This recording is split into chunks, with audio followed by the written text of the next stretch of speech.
Good morning সবাইকে। চলো তোমাদের সাথে আজকে গল্প করতে করতেই একটু রেডি হয়ে নিই। আজকে একটু বাইরে বেরোনো ছিল, কিন্তু বাইরের রোদ দেখে আমার একটুও ভালো লাগছিল না বেরোতে।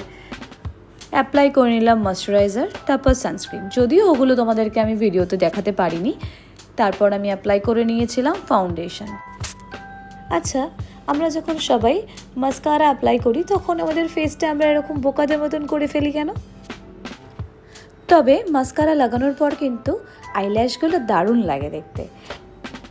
এটা হলো সুগার পপের একটি কম্প্যাক্ট, বাজেট ফ্রেন্ডলি। তোমরা চাইলে একবার ট্রাই করতেই পারো, বেশ ভালো। আমার তো বেশ ভালোই লেগেছে। তারপর মেকআপের সব থেকে বেস্ট পার্ট যেটা আমার লাগে, ব্লাশার। আমি খুব ভালোবাসি ব্লাশার লাগাতে। ব্যাস, এবার আমি পুরো রেডি।